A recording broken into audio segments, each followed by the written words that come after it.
네, 우리 조한규 전 세계일보 사장님께 질의하겠습니다. 그 비선실세그룹 좀 전에 이제 우리 이용주 의원께서 말씀하신 그 사건으로 전격 해임이 되셨는데 그 임시주총에서는 공식 해임 사유를 뭐라고 밝히던가요? 임시주총 예.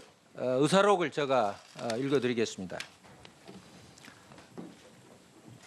임시의장은 사내이사 조한규가 대표 이사직을 충실히 수행할 수 없기에 참석 주주들에게 사내이사 조한규 해임안에 대해 상세히 설명하고 해임 방법을 묻자 참석 주주 전원이 그러면 이렇게 해서 요지는 충실히 수행할 수 없다는 이야기는 청와대로부터 압력을 받기 때문에 사장직을 충실히 수행할 수 없다 이런 뜻입니다. 네네. 그 말씀 자체를 보면은 이제 사실 해임 사유가 되지 않는 건데 어떤 예. 압력에 의해서 되었다 이렇게 읽힐 수밖에 없는 대목입니다. 예, 그런데 그렇습니다. 일이 있기 전에는 어떤 압력이 있었을 걸로 봅니다. 우리 조한규 사장도 인지할 수 있는 상황으로 인지할 수 있는 상황으로 여러 가지 압력이 있었을 텐데 여기서 말씀하실 수 있는 일이 있지 않으세요? 그러니까 우선 이제 고소 고발이 있었고요. 네, 그다음에 뭐 길게 얘기하실 필요 없이 한학자 총재에게 하와이 체류 중인 한학자 총재에게 제가 듣기로는 조사장을 해임하지 않으면 통일교회 판도라 상자를 열겠다. 이런 압력이 간 걸로 알고 있습니다. 분명히 그 압력을 조사장에게 누군가 전달한 사람이 있을 텐데 그런 전달을 받은 적이 있습니까? 한학자 총재 김만호 비서실장이 2015년 1월 31일 날 오후 5시에 인천공항에서 스위스 그랜드 힐튼 호텔 커피숍에서 저를 만나자고 해서 만났을 때 청와대에서 그런 전화가 와가지고 불가피하게 해임하게 됐다라는 사실을 저한테 통보하고 앞으로 해임 절차에 들어가겠다라는 사실을 했습니다. 이 사실은 저만 들은 게 아니고 이미 해임 사실이 나가니까 당시에 한국기자협회 세계일보 지회장이었던 지금 현재 워싱턴 특파원 박종현 차장, 그다음에 신진호 전임 지회장이었던 신진호 차장이 김만호 비서실장을 만나서 이 같은 사실을 확인했습니다. 김만호 비서실장이 이 기자들에게도 그런 사실을 알려줬죠. 그래서 세계일보 지회가 성명을 발표하고 한학자 총재한테 탄원서를 제출했습니다. 그 성명과 탄원서를 제가 가지고 왔습니다. 네, 좀 이따가 그것을 저희들에게 제출해 주시기를 바라고요. 이런 진술을 들어보면 여기에 앞서서 문건 그 사건이 났을 때 세계일보가 특종을 하자마자 어떻게 보면 24일 날 첫 보도가 있었는데 26일 날 김기춘 주재 청와대 대책회의에서 김기춘 비서실장께서 뭐 세무조사를 언급하고 또 여러 가지 이제 고발을 하고 검찰을 동원하고 하는 이런 얘기들을 하셨던 김영한 민정수석의 비망록이 그대로 실행되었을 거라고 저희들이 추측할 수밖에 없는 그런 사정입니다. 이렇게 이제 조사장을 찍어내고 난 이후에 지금 세계일보 사장, 편집국장, 편집부국장 어떻게 보면 신문사의 넘버 1, 2, 3죠. 이 넘버 1, 2, 3는 누가 채웠나? 제가 그걸 보니까 최순실의 사람들이 최순실의 사람들로 채웠다고밖에는 생각이 되질 않습니다. 왜냐하면 이거를 보시면 이게 이제 불과 한 2, 3일 사이에 나는 언론 보도들입니다. 근데 당시 이게 1995년이죠.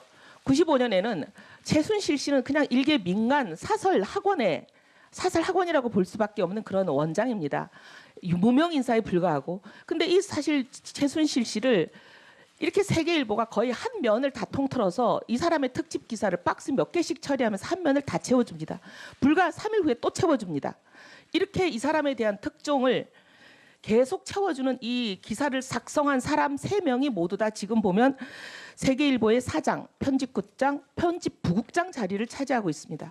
그럼 이제 최순실의 그 권력에 의해서 조사장을 비선 실세를 폭로한 조사장을 찍어내고 그 자리에 바로 최순실의 사람 넘버 1, 2, 3를 채웠다라고밖에 볼 수 없는 그런 상황인데요. 근데 누가 봐도 왜 그러면 찍어내는 것으로 끝나지 않고 이렇게 세계일보의 1, 2, 3 자리를 자기 사람들로 채웠을까? 그건 분명히 조사장님께서 얘기하시는 17개 파일을 구했는데 그중에 이제 남아있는 8개 파일, 아직 보도되지 않은 8개 파일이 굉장히 폭발력이 있고 국민들이 알게 되면 큰일 날 그런 파일이기 때문에 이런 조치를 하지 않았을까? 이게 상식적인 추론입니다. 조사장님께서 이 자리에서 그 8개 중에 오늘 다 말씀하실 시간은 없을 테니까 가장 중요하다고 생각되는 거, 헌정 질서를 파괴한 것이 확실하다고 생각되는 거, 헌법과 법률을 중대하게 위반했다고 생각하는 거 한 가지만이라도 좀 말씀을 해주십시오. 양승태 대법원장의 일상생활을 사찰한 문건입니다. 아니 지금 상권 분립을 뿌리쳐 흔들고 그럼 행정부에 수반인 대통령이 계시는 청와대가 사법부, 그것도 사법부의 수장인 대법원장을 사찰을 했다는 얘기입니까? 이게 헌정사상 처음 있는 일 아닙니까? 그렇습니다. 삼권 분립이 붕괴된 것이고요. 헌정 질서를 유린하는 것입니다. 이거에 이것은 명백한 국헌 문란입니다. 이거는 법률을 위반한 것을 넘어서서 이건 헌법을 심각하고 중대하게 위반한 겁니다. 이건 그냥 넘어갈 수가 없는 일입니다. 이거는 명백한 만약에 근거가 있다면 이거는 탄핵 사유가 되는 것일 뿐만이 아니라 이것은 우리 위원회가 우리 위원장님께 부탁드려야 될 것은 이게 만약에 구체적인 방법이 드러난다면 예를 들면 불법 도감청이 있었다든지 어떤 방법으로 사찰을 했는지가 드러난다면 각종 법률 위반이 수없이 나올 수 있는 부분입니다. 이것은 각종 법률에 따라서 우리가 특검에 반드시 이 수사가 포함이 되어야 될 것을 우리 위원회 이름으로 요청도 해야 될 뿐만 아니라 이건 보통 사안이 아닌데 그동안 김영한 민정수석의 비망록에 보면 각종 사법부에 대한 길들이기, 사법부에 대한 개입, 탄압 또는 사법부에 대한 사찰 이런 것들을 의심을 가지게 하는 많은 일들이 있었습니다. 그런데 예를 들면 법원 영장과 당직 판사는 갈아서 청구해라. 뭐 법원이 지나치게 강대하고 공룡화되고 있으니까 견제 수단이 생길 때마다 찾아가서 검찰 입장을 전달해라. 뭐 한두 개가 아닙니다. 근데 이게 그러면 의혹만이 아니라 사실로 확인될 수 있는 순간입니다.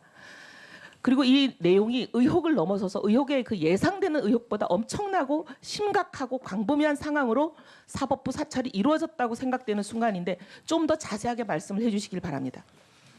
양승태 대법원장의 뭐 대단한 비위 사실이 아니고요.